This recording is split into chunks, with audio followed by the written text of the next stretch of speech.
Constitution européenne, dans sa partie 3,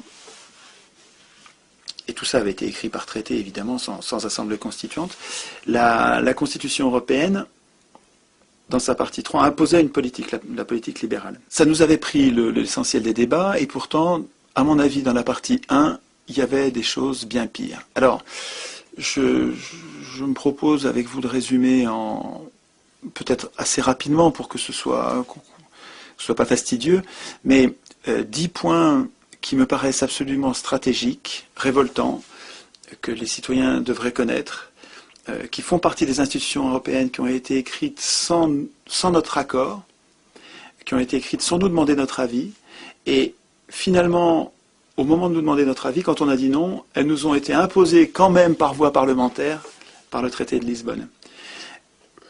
Il me semble que c'est pas un détail que les citoyens sachent, dans le fatras des centaines d'articles de ces institutions, ce qui va contre leur intérêt. Alors le premier point, c'est que les institutions européennes, et ça se passe dans la partie 1, nous condamnent à un chômage de masse.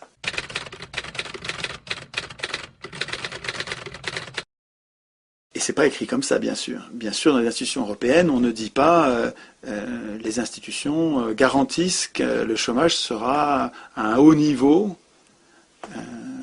Si c'était écrit comme ça, on aurait des révolutions. Non, c'est plus malin. Dans la partie 1 est prévue une banque centrale indépendante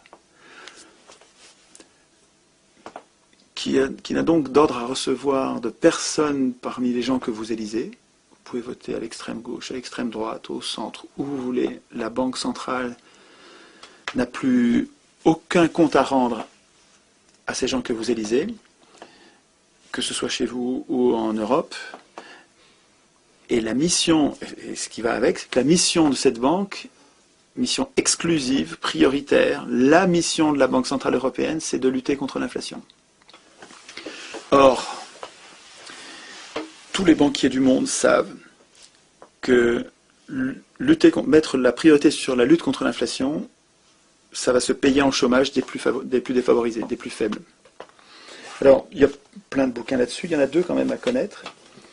Un premier livre de Fitoussi qui date de 2005, je crois. Oui, janvier 2005. Donc ce livre est paru pendant la campagne, La politique de l'impuissance. Ce livre-là, Fitoussi n'est pas du tout un révolutionnaire, c'est quelqu'un de très très très modéré, tempéré, c'est un économiste intéressant, et c'est lui qui explique, qui utilise ces mots-là en disant tous les banquiers du monde savent que quand ils font le pari quand ils suivent l'objectif de lutter contre l'inflation, ça se paye en chômage. Quand Fitoussi le dit, je pense qu'on pourrait le dire de façon plus radicale et plus virulente et plus révoltée. Comment est-ce qu'on sait... Alors, par quel mécanisme est-ce que, en luttant contre l'inflation, on le paye en chômage et inversement? Alors, il faut savoir que les économistes s'empaillent entre eux sur ce sujet. Il faut savoir aussi pourquoi ils s'empaillent. Et il faut comprendre qui sont les économistes. Alors, je commence par ce qui me paraît le plus important.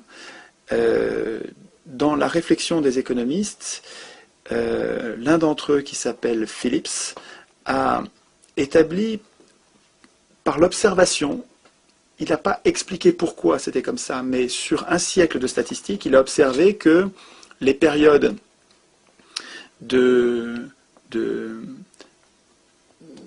d'inflation étaient des périodes de faible chômage et inversement. En fait, Phillips, lui, l'observait sur les salaires, et d'autres économistes à sa suite ont fait le lien entre les salaires et l'inflation, et finalement l'association de leurs travaux fait que les chiffres d'un siècle de statistiques montrent que quand vous avez beaucoup de chômage, vous avez peu d'inflation, et quand vous avez beaucoup d'inflation, vous avez peu de chômage.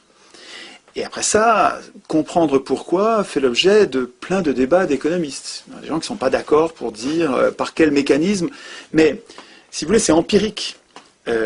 On observe que,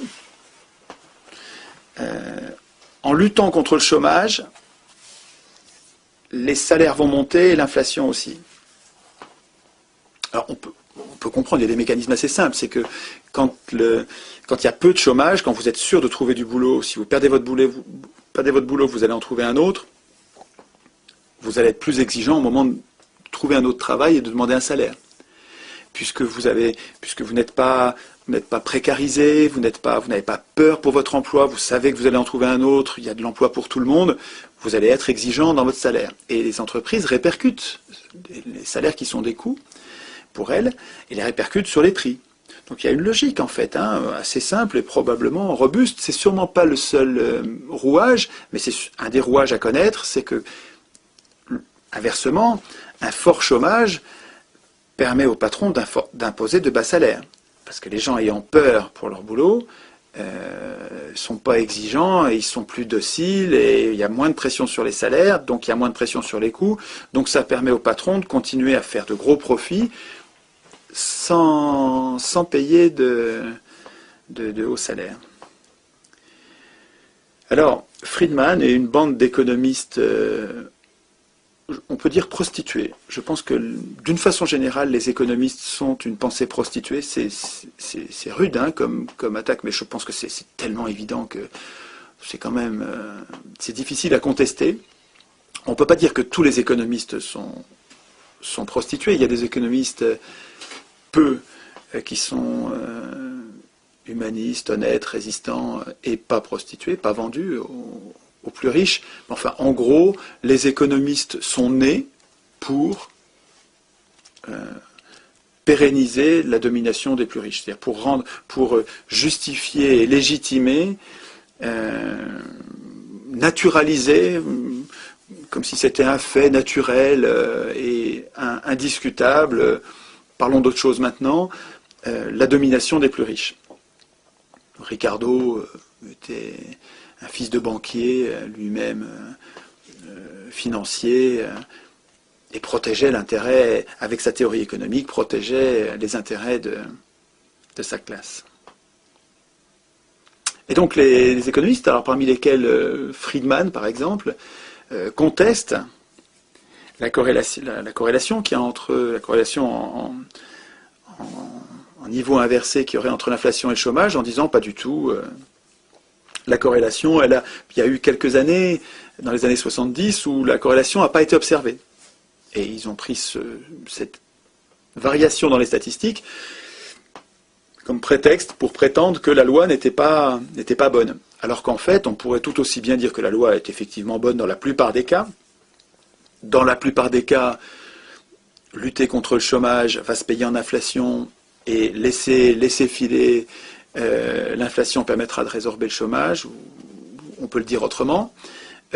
Cette loi est en général vérifiée, et effectivement, dans les années 70, elle ne l'a pas été, probablement pour des raisons qui n'ont pas été bien identifiées, d'autres raisons qui ont été plus fortes pendant ces quelques années que la loi principale, mais qui valent pas, qui méritent pas de jeter aux orties le travail de Phillips. Alors le petit livre que je vous conseille, qui est écrit par Liem Wang Ngoc, c'est vraiment difficile à mémoriser et à prononcer, mais qui est un bon économiste, un jeune homme qui fait un travail vraiment passionnant sur d'autres sujets aussi. Et là, ce livre s'appelle « Le fabuleux destin de la courbe de Phillips ». Ça, c'est un bon petit livre qui permet de rappeler le travail de Phillips, et puis ensuite la bagarre idéologique parce que c'est vachement important pour le patronat de ne pas laisser dire qu'il faut choisir entre inflation et chômage, et que finalement le choix de société sur le plan économique c'est inflation ou chômage, parce que eux, ce qu'ils veulent c'est du chômage. Ils savent que c'est lié, mais c'est inavouable, que l'inflation ronge leur tas d'or, alors que les travailleurs et les entreprises, les travailleurs ne sont pas gênés par l'inflation. Si vous avez une indexation, Maurice Allais, prix Nobel d'économie, défend l'idée de l'indexation générale des salaires, des loyers, des emprunts sur l'inflation, de façon à ce que personne ne soit pénalisé, de façon à ce que l'unité de mesure monétaire ne soit pas variable. Imaginez qu'un mètre changerait de taille, le mètre étalon changerait de taille sans arrêt, ce serait très compliqué pour toutes les mesures. De la même manière, une monnaie doit avoir une valeur stable pour que les acteurs aient des repères fiables. Et donc, dans un contexte d'indexation générale, si les salaires varient avec l'inflation, vous n'avez rien à craindre de l'inflation. Vous avez un bouclier qui vous protège contre l'inflation. Et si les loyers sont indexés sur l'inflation, les propriétaires qui louent leurs immeubles sont protégés contre l'inflation. D'ailleurs, finalement, qu'est-ce que ça pénalise l'inflation? Ça pénalise ceux qui ont du cash, ceux qui ont beaucoup d'argent, notamment de la monnaie fiduciaire, en grande quantité. Alors là, cette monnaie-là, elle perd de la valeur. Elle perd beaucoup de valeur si vous avez 15%, 10%, 15% d'inflation. Là, ces gens-là, c'est un très très petit nombre de personnes. Il y a très peu de gens qui ont beaucoup de cash, beaucoup de cash au point d'en faire un vrai sujet d'inquiétude. Il y en a très peu. Alors, est-ce que ces gens-là, est-ce que l'intérêt de ces gens-là est à privilégier par rapport à l'intérêt général? Il me semble que non. Un peu d'inflation, une indexation générale, et donc finalement les petites gens qui sont protégés de l'inflation, si ça vous permet de lutter contre le chômage, donner du boulot à tout le monde, écoutez, c'est un choix de société qui quand même pourrait être au débat public, on pourrait en discuter. Il se trouve que l'Union européenne, elle a tranché pour vous. Vous n'avez pas eu voix au chapitre. On a mis en place en 1957, avec le traité de Rome, on a mis en place un système de façon assez astucieuse, puisque pendant toutes les premières années, pendant 20 ans, 25 ans, on n'a pas appliqué le traité de Rome. On l'a mis en place et on ne l'a pas appliqué. Alors les gens au début, ils étaient très méfiants. Mendes France vitupérait ce traité en disant c'est pas bien du tout, on va perdre notre souveraineté, il y a beaucoup à perdre à ce traité. Et puis finalement, avec les années, comme on voyait que ça changeait rien, on était protectionniste, on était nationaliste, on avait le contrôle de notre monnaie, ce traité ne changeait rien à notre vie finalement. Il y avait un contrôle d'échange, on avait notre monnaie, il n'y avait pas de libre-échange, finalement ce traité prévoyait des choses qui n'étaient pas appliquées, on a baissé la garde, et on ne s'est pas méfié. Et puis dans les années 80, sans rien dire à personne, ils ont activé le traité de Rome, ils ont commencé à l'appliquer. Ils ont commencé à appliquer le libre-échange, à libéraliser les capitaux, les mouvements de capitaux, à permettre le libre établissement de n'importe quelle entreprise dans n'importe quel État. Donc ils ont commencé à permettre la mise en place de la concurrence de tous contre tous. Et nous, on était endormis, on avait relâché notre vigilance. Et à chaque fois qu'il y avait des militants valeureux qui protestaient, on leur envoyait dans les dents, mais attendez, vous protestez contre quelque chose qui est écrit depuis 57. C'est très astucieux, quand même, très astucieux. Mettre en place le système par petits pas, progressif, les gens voient rien, ou ils voient, mais bon, c'est pas suffisamment grave pour se soulever. Et puis au bout du compte, vous avez une machine épouvantable qui s'est mise en place, et qui s'est mise en place au plus haut niveau du droit, au niveau constitutionnel, et au niveau même international, au niveau de traités qui ne sont révisables qu'à l'unanimité. Et plus on est nombreux, plus l'unanimité devient un verrou, l'impossibilité complète de changer quoi que ce soit. Mais on y est là. Là, on est à 27. L'unanimité à 27, on n'arrivera plus rien à changer à ces traités.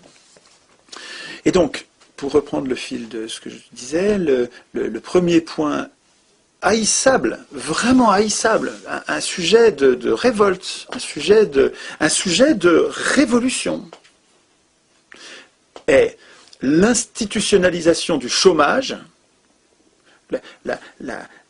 l'obligation constitutionnelle, la condamnation au chômage de masse. Je trouve ça quand même gravissime. C'est-à-dire que la politique monétaire est capable d'influer sur le rapport inflation-chômage, avec le jeu sur les taux d'intérêt et sur la production de monnaie. Le choix qui a été fait par les oligarques, c'est le chômage de masse et l'inflation minimum. Ce qui va ensemble. Ils ne vous ont pas dit chômage de masse, ils vous ont dit inflation minimum en vous disant que c'est pour protéger les plus faibles. Bullshit. c'est pas pour protéger les plus faibles, c'est pour protéger les plus riches.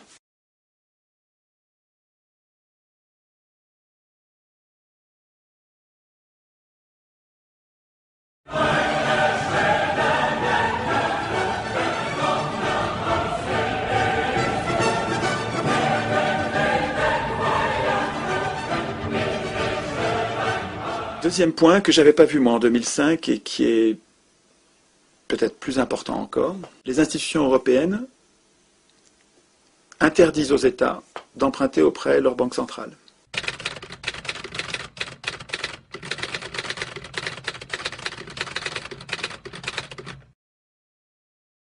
Alors, pour un humain normal, ça n'a pas de sens. Ça veut rien dire. Ouais, les États ne peuvent pas emprunter auprès de leur banque centrale. Bon, ouais, et alors?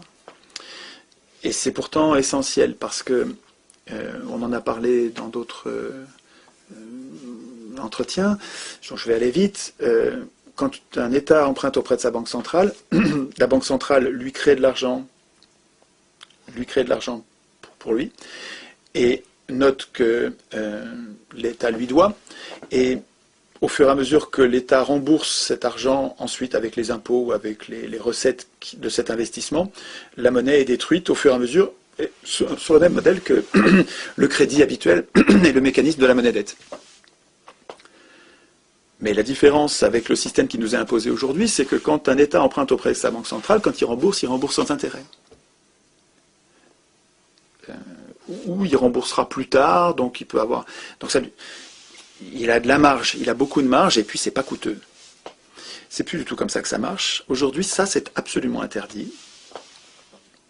Quand un État a besoin d'argent pour financer un investissement public, il doit emprunter auprès des marchés financiers. Il ne peut plus emprunter auprès de sa banque centrale. Et donc quand il emprunte auprès des marchés financiers, il paye un intérêt. Et cet intérêt devient progressivement insupportable, et ça devient un outil d'oppression des États par les riches, par les marchés financiers. Les marchés financiers, c'est ceux qui ont de l'argent, c'est les riches. Et en gros, les plus riches parmi les humains, ce sont les commerçants, et les plus riches parmi les commerçants, ce sont les multinationales, et les plus riches des plus riches, ce sont les banques. C'est les gros commerçants qui avaient beaucoup d'argent en plus, qui étaient incapables de dépenser, qui sont devenus les banques, historiquement, 1500, 1600, 17e siècle, 16e siècle, 17e siècle, sont devenus les banques, et finalement, aujourd'hui, les plus riches, ce sont les banques. Et finalement, les marchés financiers, pas pour l'intégralité, mais pour le plus gros, ce sont les multinationales et les banques. Ça veut dire que les États, par le mécanisme de l'Union européenne, par le mécanisme de l'article 104 de Maastricht qui interdit aux États de créer eux-mêmes leur monnaie et qui donc leur impose d'aller chercher l'argent où il y en a, c'est-à-dire dans les pattes des plus riches, cet article 104 de Maastricht qui est devenu l'article 123 de Lisbonne, est un outil qui met les États en servitude par rapport aux plus riches. Ça n'a rien à voir avec l'intérêt commun, rien à voir avec l'intérêt général. C'est le contraire, c'est une trahison, c'est un sabordage absolu. Ça date de Maastricht, ça date de 92. Moi j'ai voté oui à Maastricht, je ne savais pas ça du tout. On n'en a absolument pas parlé en 92. En 92, on nous parlait de la monnaie unique, on nous parlait de l'euro, on ne nous parlait pas du tout de l'article 104. Il n'y a jamais eu de débat public là-dessus. On s'est fait enfumer. Enfumer. On s'est fait rouler. C'est une trahison. Une trahison absolue. Il n'y a pas d'autre mot. Et même en 2005, moi, je n'étais pas au courant, donc on n'en a même pas parlé en 2005 non plus. On en a parlé après. Donc depuis, là, ça fait maintenant, depuis 2006, ça fait 5 ans. On travaille beaucoup là-dessus. Et on s'aperçoit que dans tous les pays du monde, en tout cas dans beaucoup de pays du monde, dans tous les pays importants, les États ont abandonné la création monétaire aux banques privées. Et la dette publique augmente depuis. À chaque fois, la dette publique augmente dans des proportions extravagantes. Et finalement, le mode opératoire est le même qu'avec les pays du tiers-monde, qui ont été mis en coupe réglée, pillés par les multinationales et les banques, avec le même mode opératoire. On commence par l'endetter.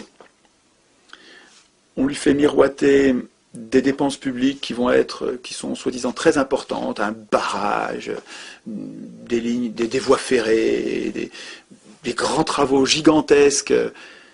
certes utile, et encore souvent, quand on observe pour les pays sous-développés, c'est utile à quelques multinationales pour aller piller leurs ressources, leurs matières premières dans les mines. Enfin, je ne développe pas. Mais en tout cas, on se débrouille en faisant miroiter de l'aide, en disant on va vous aider, on va vous prêter à des bateaux, on va vous donner aussi, on va vous aider personnellement. On engage le pays sous-développé à engager de très grosses dépenses, créer cette dette, et une fois que la dette est engagée, alors là, on obtient en échange tout. La privatisation de tous les services publics, l'abandon des matières premières à vil prix, la bérésina pour les peuples en question. Et le mode opératoire qui est décrit très bien dans Les Confessions d'un assassin financier de Perkins est extraordinaire, c'est absolument révoltant. Ce bouquin-là, c'est un... Et puis alors, ce qui est terrible, c'est qu'on observe le mode opératoire pour les pays sous-développés, mais on retrouve le goût de la Grèce, du Portugal, et puis bientôt de la France, évidemment. C'est-à-dire qu'après avoir copieusement pillé tous les pays sous-développés, les banquiers, maintenant, s'en prennent aux pays développés, puisqu'ils ont réussi à corrompre les systèmes politiques jusqu'à la moelle. Donc, le premier point, c'est l'indépendance de la Banque centrale et sa mission unique contre l'inflation qui nous condamne au chômage de masse. Ça fait quand même un sacré morceau. Deuxième morceau, l'interdiction aux États de créer leur propre monnaie, d'emprunter auprès de leur Banque centrale, donc de créer leur propre monnaie. Donc, rendre les États dépendants des porteurs d'argent, des porteurs privés évidemment, des porteurs d'argent. C'est insupportable. Ce deuxième point suffirait déjà à dire, mais attendez, il faut sortir de l'Union européenne d'urgence. Parce que vous allez voir qu'à la fin, quand on va parler des procédures de révision des traités, comme tout est à l'unanimité à 27, c'est indémerdable. On n'arrivera jamais à améliorer ce piège politique. Troisième point dramatique, alors qui lui a été beaucoup débattu en 2005, donc je vais passer rapidement, c'est l'interdiction aux États de limiter la circulation des capitaux.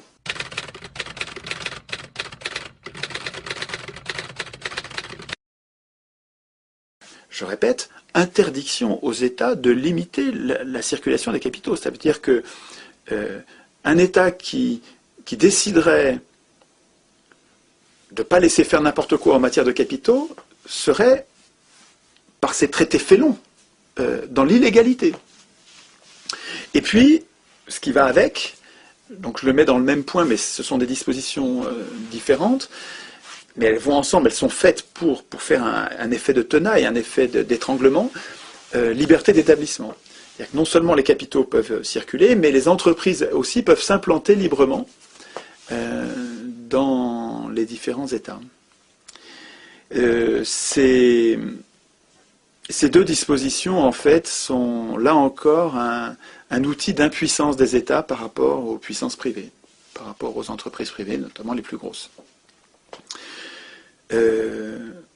Priver ainsi les États de leur possibilité de régulation et de police des capitaux, c'est totalement antidémocratique. C'est véritablement, quand on se demande comment des représentants qui nous représentent, qui devraient normalement représenter l'intérêt général, on se demande comment ils ont pu penser, élaborer, imposer des normes et des règles qui sont aussi contraires à l'intérêt général. Et en fait, on comprend mieux quand on essaye de voir qui voulait ce projet, qui a financé ce projet, qui soutient mordicus ce projet, qui a intérêt à ce projet. Et c'est édifiant quand on comprend que l'Union européenne a été voulue, financée, a été défendue par les mêmes qui ont financé Hitler et Mussolini. Les mêmes, pour les mêmes raisons, pour avoir des bas salaires, pour venir à bout des républiques, à bout de ce qu'on appelle la démocratie, qui à mon avis n'est pas une démocratie. On a fait d'autres réunions là-dessus. On ne vit pas en démocratie, on vit en oligarchie. Mais ce qu'on appelle les démocraties, c'est quand même des oligarchies tempérées par un semblant de parlementarisme qui limite un peu les dégâts quand même. Mais même ça, pour les grands patrons, c'est trop. Et ils veulent la peau, de la Révolution française et de ses enfants, de ses successeurs. Ils appelaient la République la gueuse dans l'entre-deux-guerres. Et Hitler et Mussolini, donc le fascisme à la papa, servait à, parce qu'aujourd'hui c'est un nouveau fascisme, bien plus malin, quoi, servait à venir à bout ils appelaient ça de la gueuse, venir à bout des républiques. Annie Lacroix-Riz explique bien ça, que on trouve dans les archives, des milliers d'archives, que l'obsession des banquiers et des industriels, c'est nos salaires. Parce que ça se comprend, leurs grands profits dépendent de nos bas salaires. Donc c'est juste égoïste, c'est juste totalement cynique. Ce qui les intéresse, c'est qu'on ait juste le salaire qu'il faut pour qu'on ne fasse pas la révolution, qu'on ne les égorge pas. Voilà. S'ils s'aperçoivent qu'on est en train de descendre dans la rue comme au Front Populaire, descendre dans la rue par millions et qu'on va les égorger, hop, il lâche du mou, il lâche, de toute façon... Voilà, ils donnent juste ce qu'il faut pour... Donc ça n'a rien à voir avec la justice. Bon, en tout cas, ce sont les mêmes qui ont financé donc les multinationales. Hein. Hitler a été financé par Ford, il a été financé par IG Farben, le cartel de la chimie allemand, il a été financé par les banques centrales européennes, il a été financé par les banques, évidemment. Il faut comprendre qu'Hitler n'aurait pas existé, enfin, ça serait resté un groupuscule ridicule, des fous furieux, sans argent, il serait resté marginaux, on ne connaîtrait même pas leur existence. Il faut comprendre que Hitler et Mussolini et Staline, Lénine, hein, c'est pareil pour les bolcheviks, hein, n'auraient pas existé sans le financement de Wall Street. Il faut comprendre ça. C'est-à-dire qu'en fait, le fascisme, le fascisme, c'est pas Hitler. Le fascisme, c'est qui a financé Hitler. Il me semble, moi, tout le monde se traite de fasciste, c'est un mot qui est galvaudé, on en vient à se demander ce que c'est le fascisme.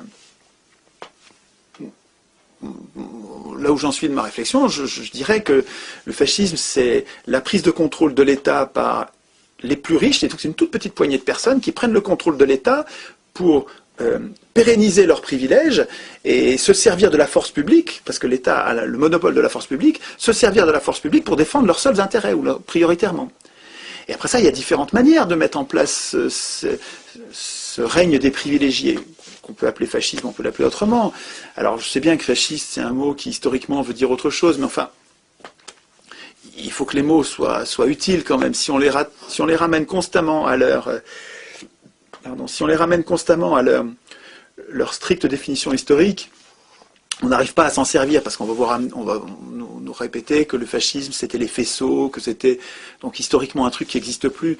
Ouais, ok. N'empêche que les dictatures du milieu du XXe siècle ont été financées par les riches du moment, les ultra-riches du moment. Et ce sont ces mêmes ultra-riches de notre moment en ce moment, et puis de toute la période qui nous a séparés, ce sont les mêmes, ou leurs enfants, qui financent l'Union européenne. C'est plus malin, le fascisme à la papa, on le vivra plus. Je pense qu'on n'aura plus... ils n'ont plus besoin de régime militaire, avec une police militaire. C'est plus nécessaire, ils ont trouvé quelque chose de bien plus malin, l'élection... L'élection, c'est fabuleux pour les riches, hein. C'est génial. Et puis, je veux dire, le simple fait que l'élection, que le suffrage universel soit défendu, d'abord a été institué par Napoléon III en France, Bismarck en Allemagne, ça devrait nous mettre la puce à l'oreille. Le fait que, ça devrait nous inciter à la défiance. Le fait que le suffrage universel soit défendu par tous les MEDEF du monde, par toutes les multinationales du monde, qui soutiennent le suffrage universel. Ça devrait nous mettre la puce à l'oreille. Et le fait que depuis 200 ans de pratique de l'élection, les riches ont toujours gouverné. Le suffrage universel ne tient pas ses promesses. Les pauvres n'ont jamais gouverné avec le suffrage universel. Alors qu'avec le tirage au sort, c'est le contraire. 200 ans de pratique à Athènes montrent que pendant 200 ans de tirage au sort, les riches n'ont jamais gouverné, alors que les pauvres toujours. Donc,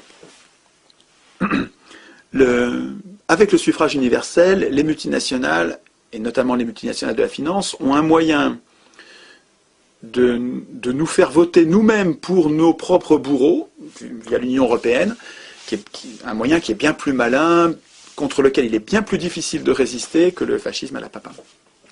Donc pour le distinguer, on peut peut-être parler de fascisme financier. Sur l'OTAN, il y a des dispositions graves qui, en fait, empêchent l'Union européenne de penser une défense qui soit autonome par rapport à l'OTAN.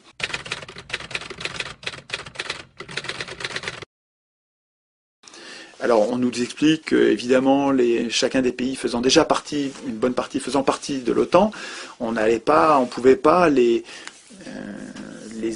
obliger à se désolidariser de l'OTAN. Bon, certes, il reste que les plus grands pays de l'Union européenne étant intégrés à l'OTAN, le fait que les traités de l'Union européenne intègrent finalement cette participation nous rend complètement dépendants de l'OTAN. Et il y a des mécanismes d'intervention, donc de guerre obligée, et même nucléaire, dans les traités qui sont absolument révoltants. C'est-à-dire que si on appliquait ces mécanismes dans les situations qui sont prévues, on serait obligé d'envoyer un feu nucléaire préemptif, agressif, pas défensif. Je ne développe pas, mais sur ce sujet-là, il pourrait y avoir un débat, il n'y en a pas eu. Les institutions européennes mettent entre les mains des ministres et des présidents, qui sont des exécutifs dans les pays d'où ils viennent, mettent dans leurs mains le pouvoir législatif.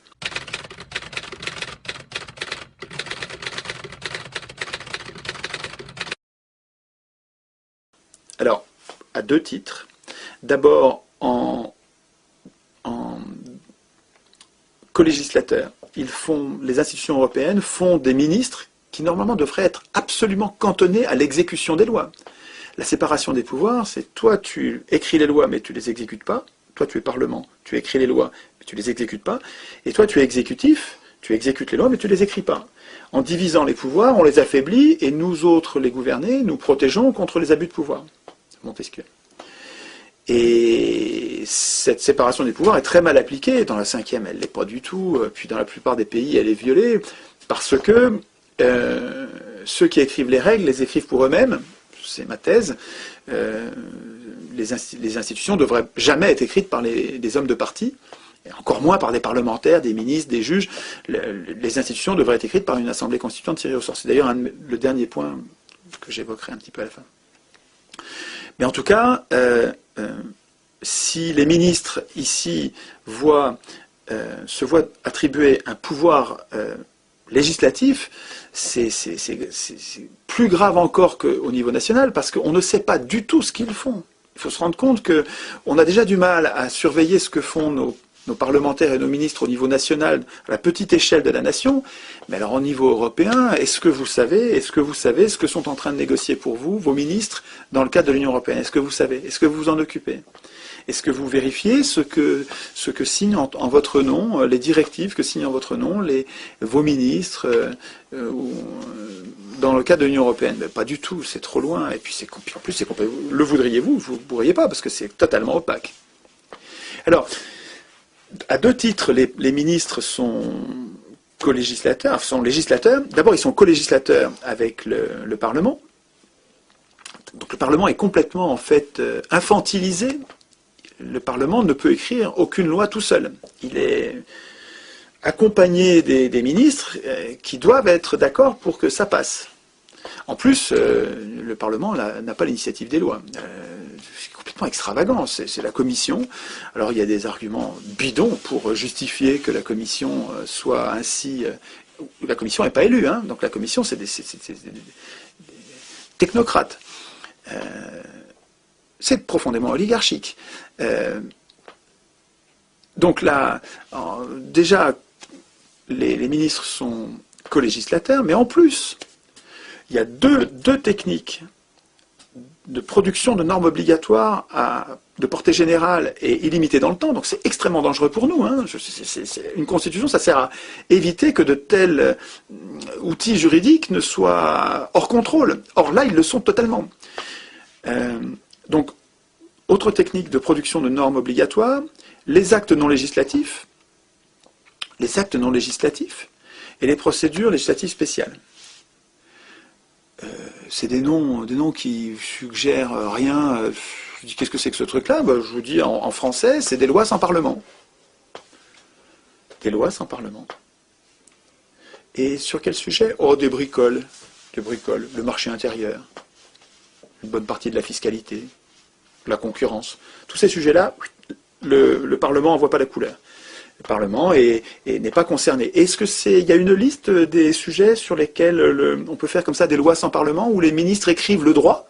Donc les ministres, ceux qui vont appliquer les lois, eux, quand ils retirent leur costard de ministres européens, ils retournent chez eux, et donc de co-législateurs, ils retournent chez eux dans leur pays d'origine, ils réendossent leur costume d'exécutif, et ils font appliquer les lois qu'ils ont eux-mêmes écrites au niveau européen. Donc on est en pleine confusion des pouvoirs. Et tout ça en rendant concrètement, en ne rendant aucun compte. Et donc il y a une liste des sujets? Pas du tout. Vous voulez savoir la liste des domaines de ces lois sans Parlement? Ben, il va falloir que vous tartiniez les centaines d'articles en cherchant les procédures législatives spéciales, les actes non législatifs, et puis vous apercevez que c'est un acte non législatif, ça, c'est énorme, quoi. Hein.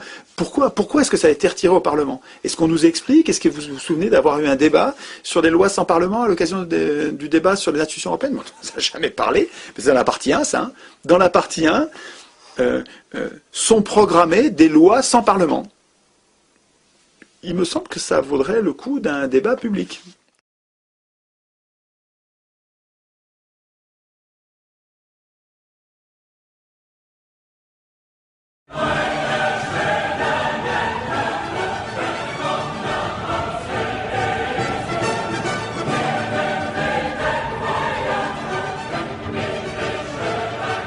Point 6, c'est les juges.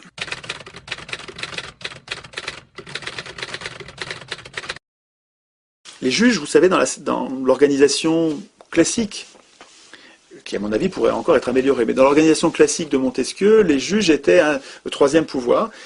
Et les trois pouvoirs, dans l'idée de Montesquieu, c'était de les trianguler pour qu'ils se surveillent mutuellement, de façon à ce qu'aucun n'abuse. Et donc il ne faudrait surtout pas qu'un acteur contrôle à la fois l'exécutif, le législatif et le judiciaire. Pour Montesquieu, et puis avec du bon sens, on comprend que ce serait terrifiant pour les gouverner.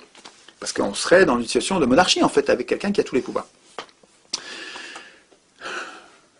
Quand vous regardez notre président de la République, donc il y a donc le pouvoir exécutif, le pouvoir d'exécuter, donc le contrôle de la police, de l'armée, qui a le contrôle du législatif, puisque sa majorité présidentielle, c'est des larbins. Des larbins. Ces gens-là, les parlementaires dans le régime de la 5e, ces gens-là sont élus. Pour être élus, il faut qu'ils soient candidats. Pour être candidats soutenus par un parti, il faut qu'ils aient l'investiture du parti. Or, le président du parti qui donne les investitures, c'est le président de la République.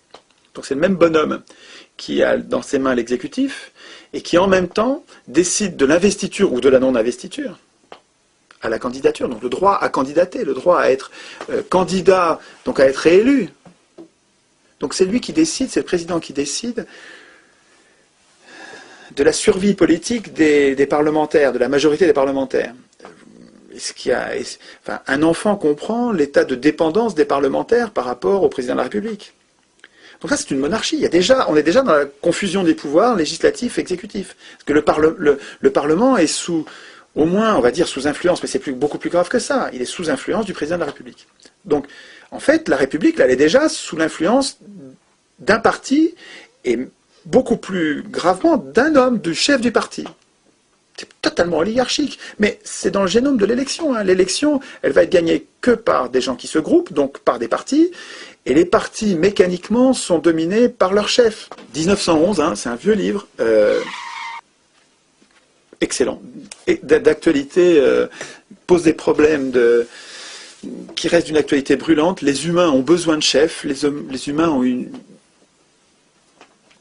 adoration, un besoin d'adorer, un besoin de vénérer, un besoin de suivre un chef. La plupart des gens ne sont pas des leaders, ils aiment choisir un chef et le suivre. C'est très intéressant ce que dit ce gars-là.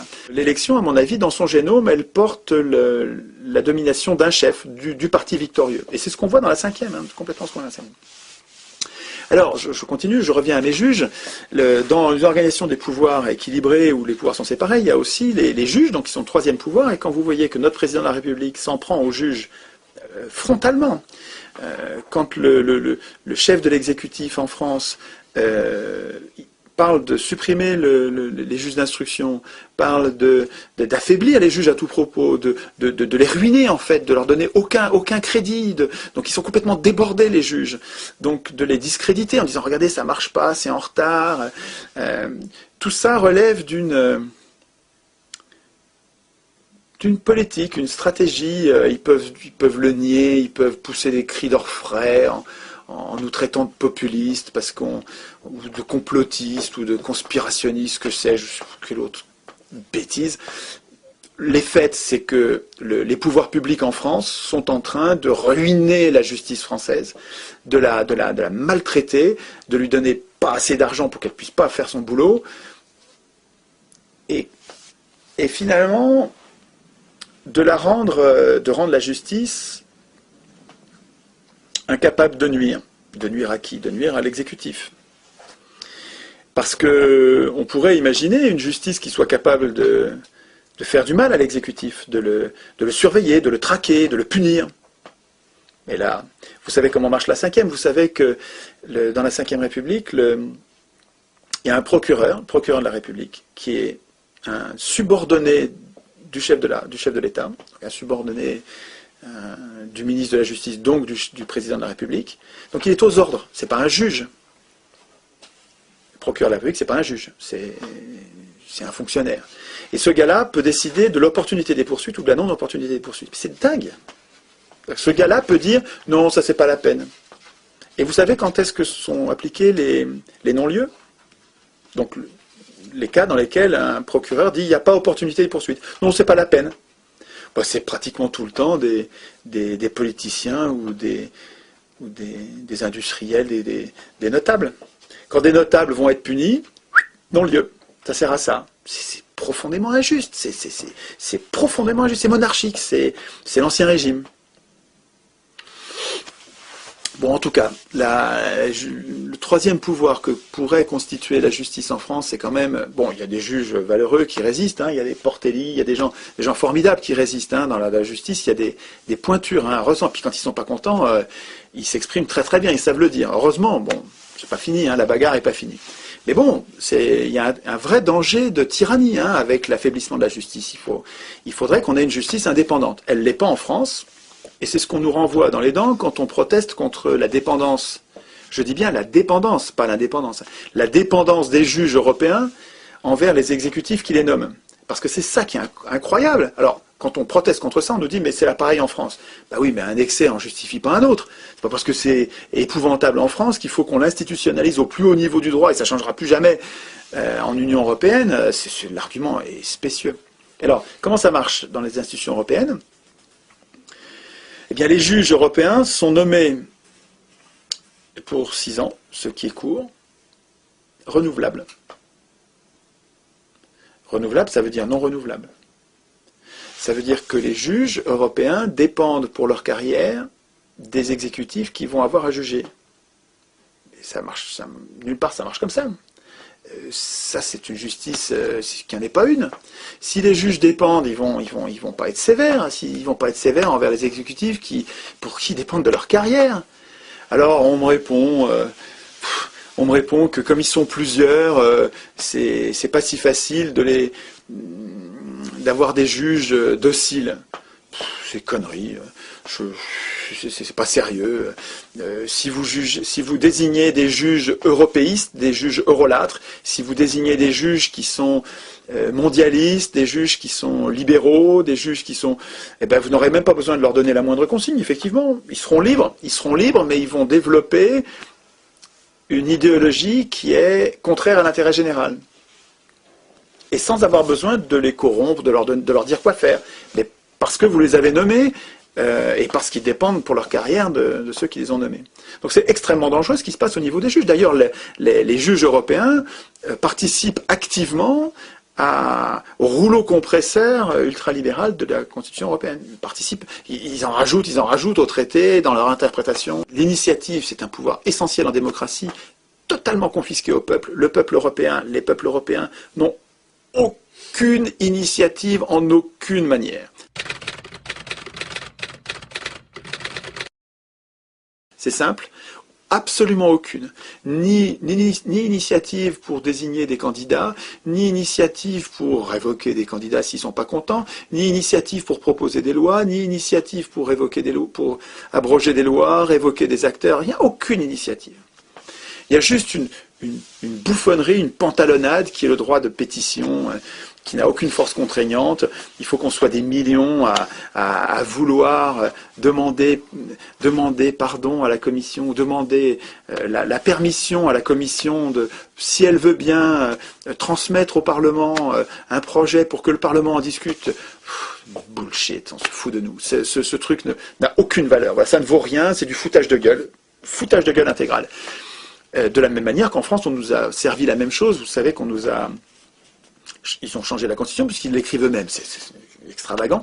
Mais donc, ils écrivent eux-mêmes la Constitution et nos parlementaires français ont institué ce qu'ils appellent le référendum d'initiative populaire. Ils osent appeler ça référendum d'initiative populaire, alors que vous savez que l'initiative de ce référendum d'initiative populaire appartient aux députés. Je vous jure que c'est vrai. Le référendum d'initiative populaire, il s'appelle comme ça dans la Constitution française, est d'initiative parlementaire. Alors, initiative parlementaire, ensuite appuyée par 10% du corps électoral qui viennent soutenir le parti qui a... Et ils appellent ça d'initiative populaire, citoyenne. C'est du foutage de gueule. En plus, ce référendum d'initiative populaire, soi-disant, qu'il y a dans la Constitution française, n'oblige nullement à un référendum. Si le gouvernement ne s'en saisit pas, si le Parlement, pardon, ne s'en saisit pas, il y aura un référendum. Mais il suffit que le Parlement s'en saisisse pour le mettre à la poubelle, il n'y a pas d'obligation de faire un référendum. Donc c'est vraiment du foutage de gueule. C'est à vomir. Et puis il n'y a pas un journaliste pour le relever. Hein. Là, je ne parle plus d'institutions européennes. Hein. Mais c'est pareil pour les institutions européennes, parce que c'est du même foutage de gueule. C'est la même escroquerie absolue. Mais ce qui est incroyable, c'est la complicité des journalistes, parce que ces gens-là qui devraient être les journalistes, qui devraient être les sentinelles du peuple. C'est comme ça qu'on les appelait pendant la Révolution. Des gens qui devraient nous alerter, des gens qui devraient être des whistleblowers, des siffleurs souffleurs de sifflets, là, comme ça que les appellent les Américains, des donneurs d'alerte. Ces gens-là sont des chiens de garde de l'Empire, du système. Les journalistes qui nous parlent de l'arnaque absolue du référendum d'initiative populaire, quand Pujadas, je sais plus comment il s'appelle, il parle du référendum d'initiative populaire avec une espèce comme de fierté d'avoir un État démocratique. C'est ridicule. Son rôle à lui, ça devrait être de protester, tempêter et nous appeler, nous alerter, faire venir des résistants pour exprimer les inquiétudes des gens ou la colère des gens devant cette imposture, cette escroquerie. Pas du tout. Ces gens-là sont misérables. Hein. C'est pas des journalistes du tout. Ils prennent la place de journalistes, ils sont à la place de journalistes, ils sont à la place que devraient occuper les journalistes, mais ils ne sont pas journalistes. Ce sont eux aussi des prostituées, comme les économistes. Les bons journalistes, ils sont indépendants. D'ailleurs, sur Internet, il y a énormément de lutteurs absolument autonomes, bénévoles, qui passent leur vie à comprendre comment on se fait avoir et qui nous alertent, et c'est eux les journalistes. Et puis dès qu'ils sont payés,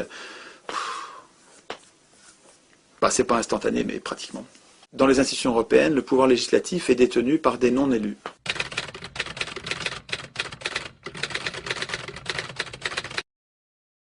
Et nos élus n'ont pas de pouvoir, et ceux qui ont du pouvoir, ce sont des non-élus. Il y a des tas d'organismes dans les institutions européennes qui produisent des normes obligatoires. La Banque centrale, par exemple, produit des normes obligatoires. En totale indépendance, aucun contre-pouvoir, production de normes obligatoires.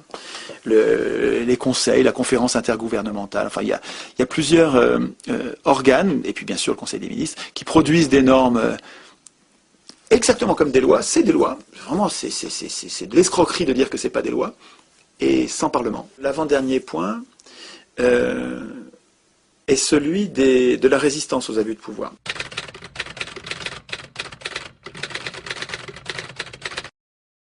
Il me semble que les citoyens devraient savoir qu'une constitution, à quoi ça sert? Ils devraient savoir qu'une constitution, c'est pas un moyen d'organiser les pouvoirs. Les pouvoirs n'ont pas besoin de nous pour s'organiser. La constitution, c'est un moyen d'affaiblir les pouvoirs. Les pouvoirs sont dangereux, les humains le savent depuis des milliers d'années. Il est question de chercher comment protéger le plus grand nombre des humains contre les abus de pouvoir. Voilà à quoi sert une constitution.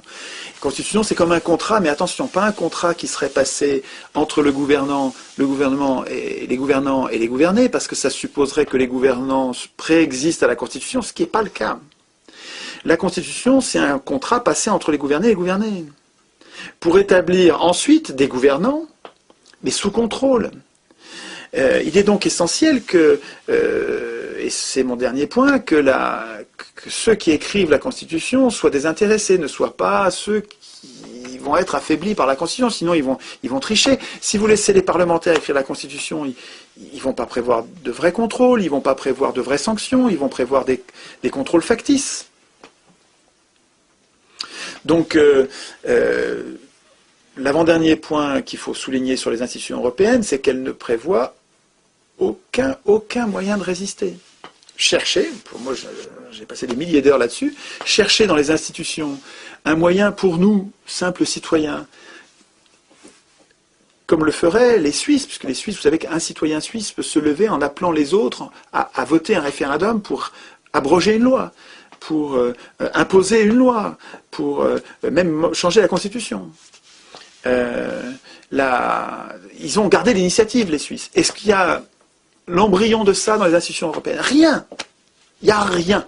Voilà. Dans les institutions européennes, il n'y a aucun moyen de résister aux abus de pouvoir.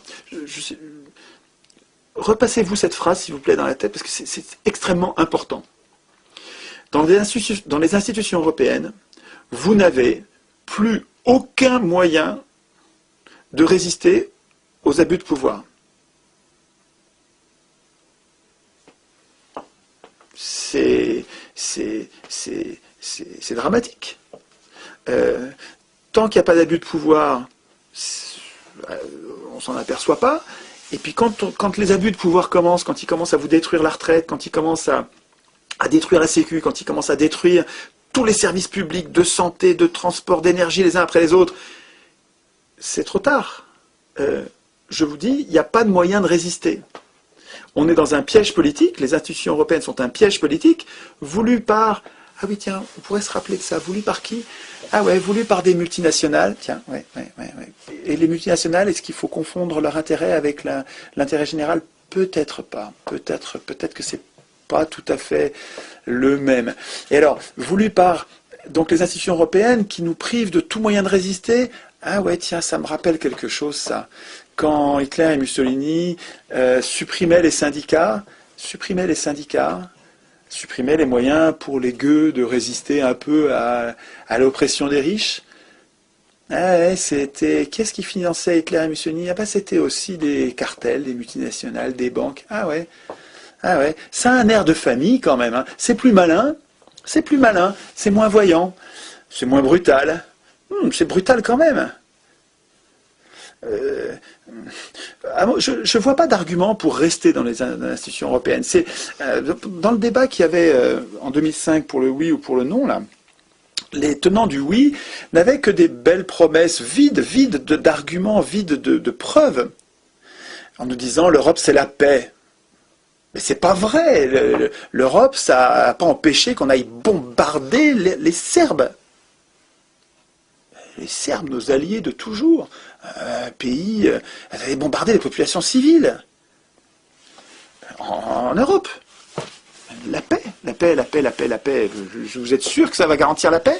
Alors que l'Europe organise, institutionnalise la guerre économique. Mais attends, la guerre économique, c'est une vraie guerre, une guerre épouvantable, hein, qui fait des malheureux partout. Bon, c'est pas des bombes au phosphore, mais c'est des millions de personnes au chômage, dans la misère noire.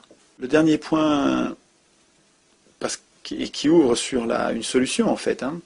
Le dernier point, c'est j'ai pas parlé de la révision l'impossibilité de réviser les textes. C'est un des points, j'ai dû passer dessus sans... Oui, voilà, c'est l'avant-dernier point, c'est celui-là, c'est les révisions. Il faut comprendre, je serai rapide là-dessus, que les institutions européennes ne peuvent être modifiées qu'à une triple unanimité. À 27, c'est insurmontable, voilà, ça n'arrivera pas. Ça n'arrivera pas, ouais, je pense que ça n'arrivera pas. Et sans référendum. C'est-à-dire qu'en fait, en signant pour des institutions, même par référendum, en imaginant qu'on ait dit oui, en signant par référendum des institutions dans lesquelles on peut les changer ensuite sans référendum, on fait exactement un chèque en blanc. C'est-à-dire qu'on dit, ok, allez-y, maintenant vous faites ce que vous voulez, vous pouvez les changer. Maintenant, on a voté ce que vous nous avez donné à signer, et puis ensuite, vous allez pouvoir changer ce que vous voulez sans référendum. C'est exactement un chèque en blanc. Un chèque en blanc a des crapules. Donc c'est complètement fou. Et puis même quand on dit non, ils le font quand même. On est dans les mains de crapules. Source de tout ça, c'est la même cause que dans nos institutions. C'est le processus constituant.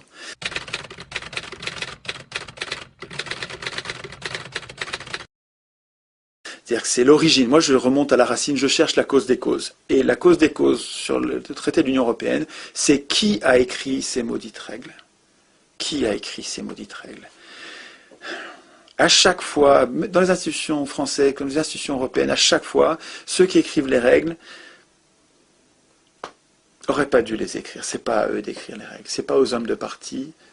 C'est pas aux hommes au pouvoir. Et c'est pas à ceux qui aspirent au pouvoir. Donc c'est même pas aux hommes de parti et même des petits partis. C'est pas aux hommes de parti d'écrire les règles du pouvoir, d'écrire la Constitution.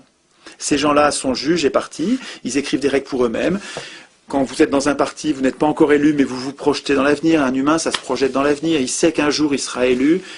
Et donc, quand il écrit les articles de Constitution, il ne va pas écrire ce qui va vous protéger. Il ne va pas faire ça. Il ne le fera jamais. Je ne lui en veux même pas. C'est humain. Pourquoi est-ce qu'il irait écrire le respect du vote blanc qui permet de le foutre dehors quand on n'est pas content, quand on ne veut plus de lui? Pourquoi il irait écrire le référendum d'initiative citoyenne qui permet de le révoquer quand on n'est pas content et qui permet de contredire ses lois quand on les trouve mauvaises ou qui nous permet de lui imposer des lois quand nous on les trouve bonnes et lui les trouve mauvaises? Pourquoi il va prévoir ça? Il ne prévoira jamais le référendum d'initiative citoyenne. Ça va contre son intérêt personnel. Qu'est-ce qui compte, son intérêt personnel ou l'intérêt général? C'est pas à lui d'écrire la Constitution. Jamais un parlementaire n'ira écrire les mandats courts et non renouvelables, la rotation des charges. Jamais un parlementaire n'ira prévoir dans la Constitution qu'il y ait une chambre tirée au sort pour qu'elle nous ressemble, une chambre d'1 millier de personnes dont le mandat serait très court, tout le temps renouvelable, et qui, parce qu'elle est nombreuse et tirée au sort, nous ressemblerait. Il y aurait des pauvres, des riches, à proportion à peu près égale à ce qu'il y a dans la population. Il y aurait des blancs, des noirs, des femmes. Il y aurait des femmes, plein de femmes. Il y en aurait, au tirage au sort, il y en aurait la moitié. Il y aurait des gens qui nous ressemblent. Il y aurait des tas de salariés, d'employés, comme la majorité des gens, dans une assemblée tirée au sort. Mais le parlementaire, jamais il prévoira qu'il y ait au moins une des chambres tirées au sort, et il faudrait qu'il y ait les deux, une chambre élue, une chambre tirée au sort, il faudrait qu'il y ait les deux pour qu'une loi passe. Jamais un parlementaire fera ça. C'est pas à lui d'écrire la Constitution. Si c'est lui qui écrit la Constitution, un parlementaire ou un ministre ou un juge ou un homme de parti, c'est tout ça, c'est pareil. Si c'est eux qui écrivent la Constitution, ils ont un intérêt personnel contraire à la démocratie. Tout ce qui est démocratique va contre leur intérêt personnel. Donc ils ne l'écriront jamais. Jamais, moi je vous dis, bon je me trompe peut-être, mais c'est logique, jamais une assemblée constituante élue, parmi les candidats imposés par les partis, jamais une telle assemblée n'écrira une démocratie.